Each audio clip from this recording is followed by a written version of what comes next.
All right, how we doing? Getting ready here to start chapter 1, section 2, adding and subtracting integers. Okay, let's start out with our essential questions. How do you add and subtract integers? Okay, well, let's start off first by identifying what an integer is. Okay, an integer is a number 0, 1, 2, 3, 4, on to infinity, and they're opposites, -1, -2, -3, and so on. No fractional parts, no decimal, no 1.2, no 3 3/4, just the whole number parts, okay? And their opposites, the negatives. 0 is neither positive nor negative, okay? So let's take a look here. All right. So how do we add them? All right, we're going to start off with adding them. Let's take a look at this.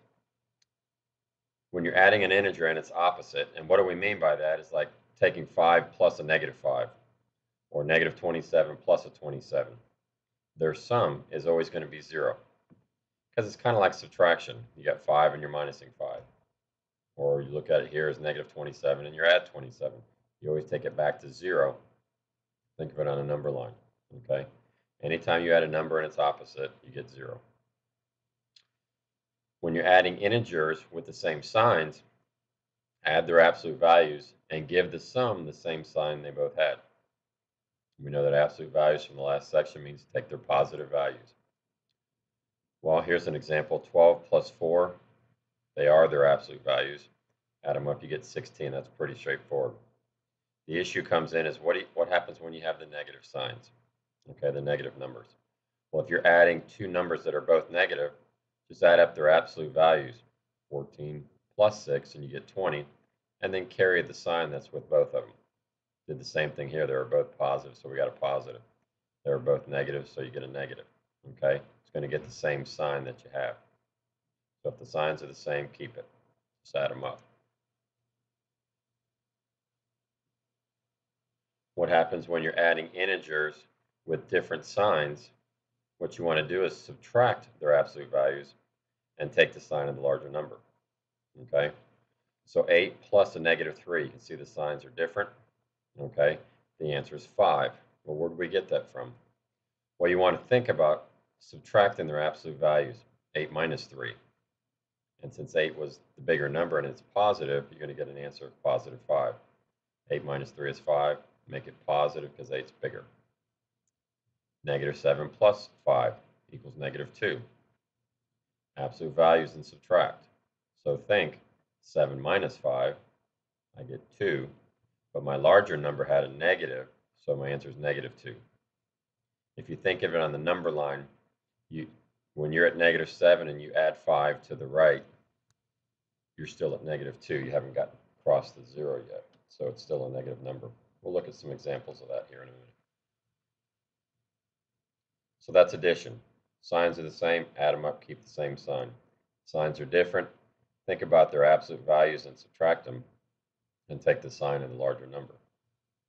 Well, what about subtraction?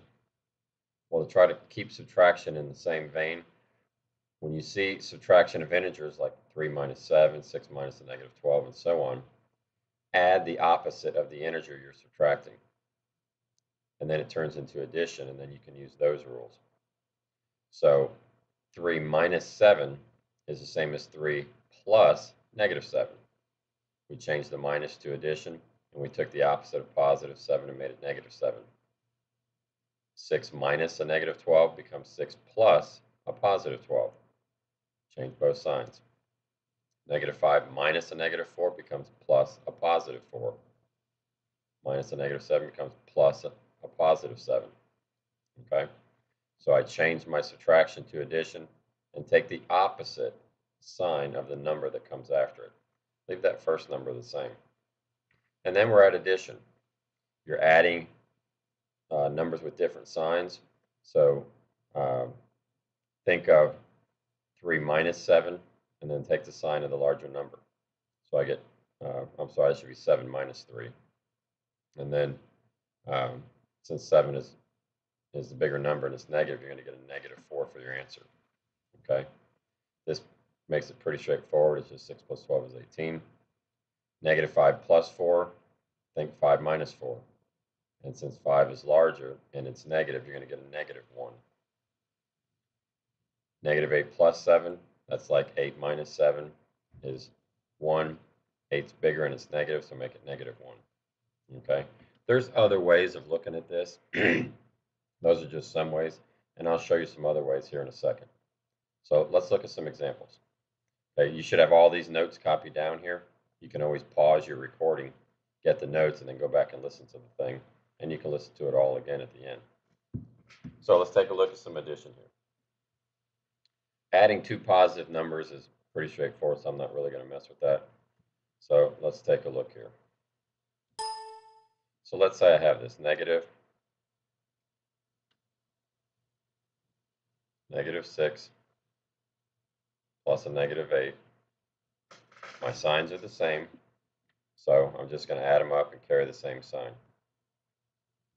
Negative 5 plus a negative 12. And sometimes you'll see the book do that to show that you can see that it is a negative 12. The signs are still the same, and it's positive, so just add the numbers and carry the sign. Okay, negative 23 plus negative 2, negative 25. Okay, pretty straightforward there. Well, what happens when now we change it and now we want to add, let's say we want to add a positive 2. Okay, so I'm going to think, from what we just saw in the notes, I'm going to think, I'm going to kind of put brackets around this. I'm thinking 23 minus 2, that's going to be 25. I'm sorry, it's not 25. How about 21? And then my larger number is negative, so my answer is negative 21. Another way to think of it is the number line. Okay? If I'm at negative 23 on the number line and I add 2, I'm going to go 2 places to the positive, right? 1, 2. That's negative 22. That's negative 21. There's my answer right there. Okay? Just another way to look at it. If you have negative 7 and you want to add a positive 11, you can think 11 minus 7, and that's 4, and the larger number is positive, so it would be a positive 4. You could also think number line. If I'm at negative 7 and I go 11 places, 1, 2, 3, 4, 5, 6, 7, 8, 9, 10, 11. That's going to be negative 6, negative 5, negative 4, negative 3, negative 2, negative 1, 0, 1, 2, 3, 4. There's my answer, 4. Okay? So you got a couple different ways of looking at it there. When the signs are the same, easy. Add them up, you get the same sign. Signs are different. You can think subtraction, or you can also think number line. Okay? Carry the sign of the larger number. All right. Let's take a look at another. Oops.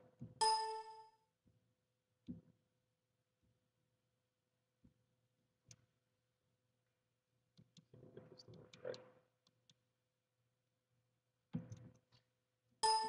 All right, then. All right, now when you're subtracting, okay, we're just going to change subtraction to addition. Then we're going to follow all these same rules. So if I have negative 7 and I'm going to subtract 5, I'm going to keep my first number the same. I'm going to change subtraction to addition, and I'm going to change the sign on the number that follows it.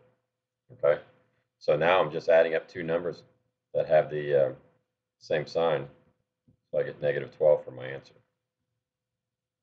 If I get 8 and I want to subtract 4, well, that's pretty easy. We've been doing those. What if I take 8 and I want to subtract a negative 10? Now here's a time where you'll see the parentheses a lot of times. So that's going to be 8. Change my subtraction to addition. Take the opposite sign on my number. As soon as I change it to addition, I'm just going to apply all those same rules. Okay? So that's addition and subtraction. We're going to take a couple days in class, do those so we get comfortable with it.